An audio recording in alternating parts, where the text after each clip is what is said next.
ஒரு நாள் காலை ஒரு ஃபார்மில் ஒரு 17 வயது மதிக்கத்தக்க இளம் பெண் செத்து கிடக்குறாங்க. சுற்றி அவங்களோட பொருள் எதுவுமே இல்லை. அந்த ஃபார்மில் தனியாக வந்து படுத்து கிடக்கிற மாதிரி தெரியுது. அவங்க செத்து கிடக்கிற பொசிஷனை பார்த்தா போலீஸ் அவங்கள சுற்றி இருக்கிற 1000 மீட்டருக்கு இருக்கிற எவிடன்ஸ் எல்லாத்தையுமே கலெக்ட் பண்ணுறாங்க. மண் துகள்களை கூட விடாமல் சேகரிக்கிறாங்க. அங்கே இருக்கிற டயர் இம்ப்ரெஷன், ஷூ இம்ப்ரெஷன் எல்லாத்தையுமே செக் பண்ணுறாங்க போலீஸ். அந்த மண் துகள்கள்லேருந்து தான் போலீஸ்க்கு இந்த கேஸை சால்வ் பண்ணுறதுக்கான எவிடன்ஸ் கிடைச்சிது.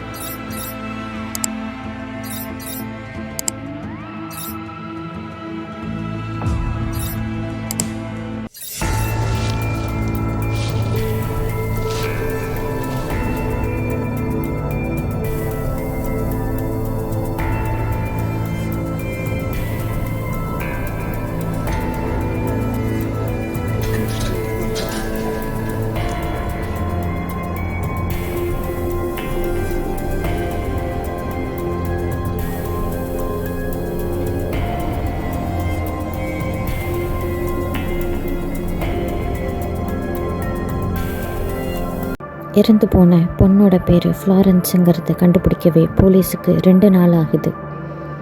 இறந்து போன அந்த பொண்ணோட பாடிக்கு பக்கத்தில் ஏதாவது தடயங்கள் இருக்கான்னு பார்க்கும்போது போலீஸ்க்கு ஒரு கீ கிடைக்கிது. அந்த கீ ஒரு வீட்டோட மெயில் பாக்ஸோட கீ. பொதுவாக வெளிநாடுகளில் மெயில் பாக்ஸு அப்படிங்கிறது போஸ்ட் மாஸ்டர் யூஸ் பண்ணக்கூடியது. வீட்டுக்கு ஏதாவது போஸ்ட் லெட்டர்ஸ் வந்துச்சுன்னா அந்த மெயில் பாக்ஸில் போட்டுட்டு போவாங்க. ஒரு வாரத்துக்கு ஒரு தடவை மெயில் பாக்ஸ் கீயை வச்சு ஓப்பன் பண்ணி அதில் இருக்கிற லெட்டர்ஸை அங்கே இருக்கிற குடியிருக்கிறவங்க செக் பண்ணிப்பாங்க.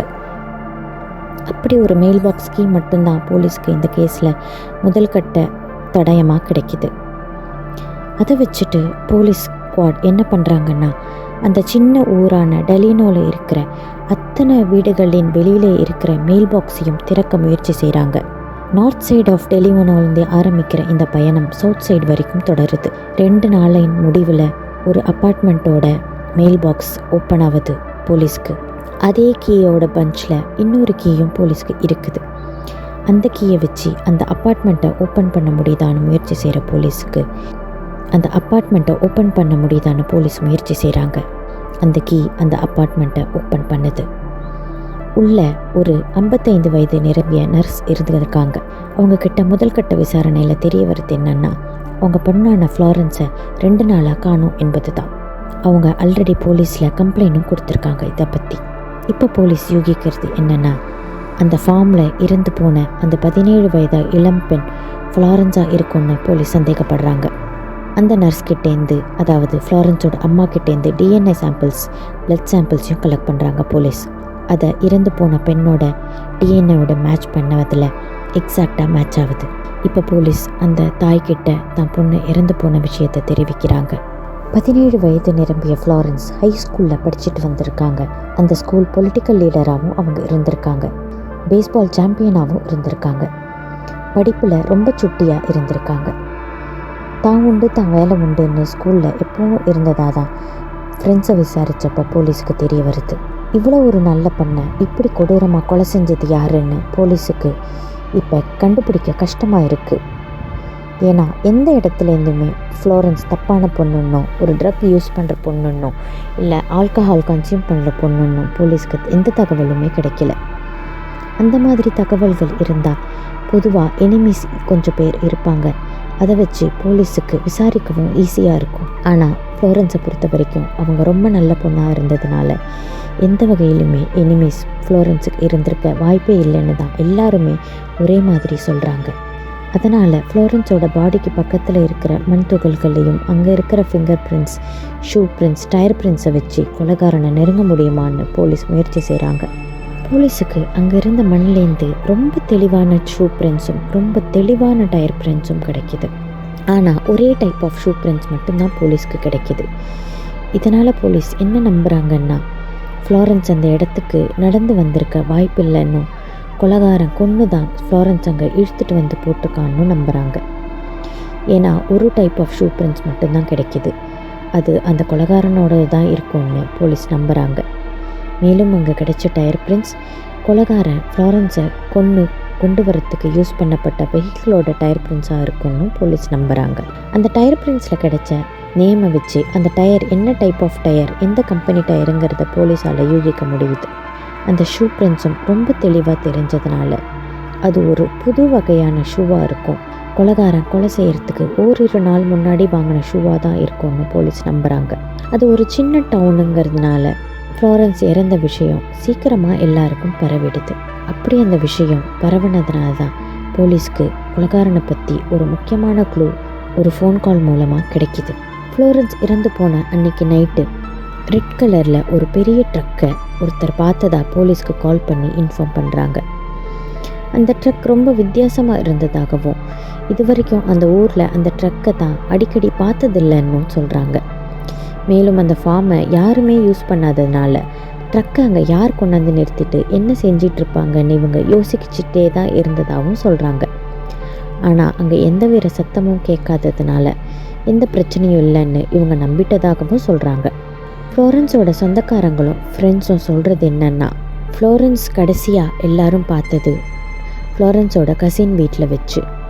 அந்த வீட்டில் டின்னர் சாப்பிட்டுட்டு படிச்சுட்டு ஃப்ளாரன்ஸ் நைட் 10 மணிக்கு மேலே அவங்க கசின் வீட்டை விட்டு கிளம்பியிருக்காங்க. அங்கேருந்து 1 கிலோமீட்டர் மட்டுமே ஃப்ளாரன்ஸோட வீடு அமைஞ்சிருக்கு. அந்த கசின் வீட்டிலேருந்து கிளம்பின ஃப்ளாரன்ஸ் ஆனால் அவங்க வீட்டுக்கு வந்து அடையவே இல்லை. வழியில் யாரோ ஒருத்தர் தான் ஃப்ளாரன்ஸுக்கு ஒன்று ரைடு கொடுத்து வீட்டில் கொண்டு ட்ராப் பண்ணுறதா சொல்லியிருக்கணும், இல்லைனா பலவந்தமாக ஃப்ளாரன்ஸை இழுத்து அந்த ட்ரக்கில் போட்டுட்டு கிளம்பியிருக்கணும். ஃப்ளாரன்ஸோட ஃப்ரெண்ட்ஸும் ஃப்ளாரன்ஸோட அம்மாவும் சொல்கிறது என்னென்னா, ஃப்ளாரன்ஸோட குணத்தை வச்சு கண்டிப்பாக தெரியாத ஒரு நபரோட ட்ரக்லேயோ இல்லை கார்லேயோ ஃப்ளாரன்ஸ் ஏறுறதுக்கு வாய்ப்பே இல்லைன்னு சொல்கிறாங்க. இதனால் போலீஸ் நம்புறது என்னென்னா, அந்த ரெட் கலர் ட்ரக்கை கண்டிப்பாக ஃப்ளாரன்ஸோட சொந்தக்காரங்களோ இல்லை ஃப்ரெண்ட்ஸோ இல்லை தெரிஞ்சவங்களோ வச்சுருக்க வாய்ப்பு நிறைய இருக்குதுன்னு நம்புகிறாங்க. அப்படி விசாரித்ததில் போலீஸ்க்கு தெரிய வருது என்னென்னா, ஃப்ளாரன்ஸோட கசினோட ஃப்ரெண்ட் அந்த ட்ரக்கை வச்சுருக்கிறதா போலீஸ்க்கு தெரிய வருது. நேரடியாக அவர் வீட்டுக்கு போகிறாங்க போலீஸ். வெளியில் அந்த ட்ரக் இருக்கிறதையும் பார்க்குறாங்க. ஆனால் அந்த ஃப்ரெண்டுக்கிட்ட உங்களுக்கு ஃப்ளாரன்ஸை பற்றி தெரியுமான்னு கேட்டப்போ அந்த ஃப்ரெண்டு முழுவதுமாக மறுத்துடுறாரு.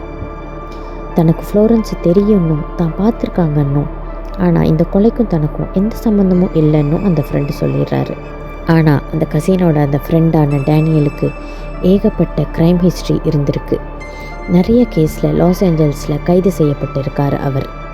இதனால் சர்ச் வாரண்ட்டோடு போய் அந்த ட்ரக்கை முழுவதுமாக சர்ச் பண்ணுறாங்க போலீஸ். அப்போ சீட்டுக்கு அடியில் சில கோல்டு துகள்கள் போலீஸ்க்கு கிடைக்கிது. அதை எடுத்து பத்திரப்படுத்துகிறாங்க. மேலும் அந்த டயர் மார்க்ஸையும் போலீஸ் எடுத்து அந்த கசினோட ஃப்ரெண்டான டேனியலோட ஷூஸையும் போலீஸ் எடுத்துகிட்டு வந்து ஃபாரன்சிக் இன்வெஸ்டிகேஷனுக்கு உட்படுத்துகிறாங்க.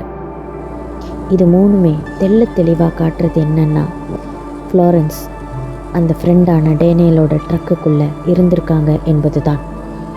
ஏன்னா அங்கே கிடைச்ச கோல்டு துகள்களும் ஃப்ளாரன்ஸோட கழுத்தில் இருந்த கோல்டு செயினும் எக்ஸாக்டாக மேட்ச் ஆகுது. அந்த ட்ரக்கில் கிடைச்ச டயர் பிரிண்ட்ஸும் ஃப்ளாரன்ஸ் இறந்து போய் கிடந்த அந்த இடத்துல கிடைச்ச டயர் பிரிண்ட்ஸும் எக்ஸாக்டாக மேட்ச் ஆகுது.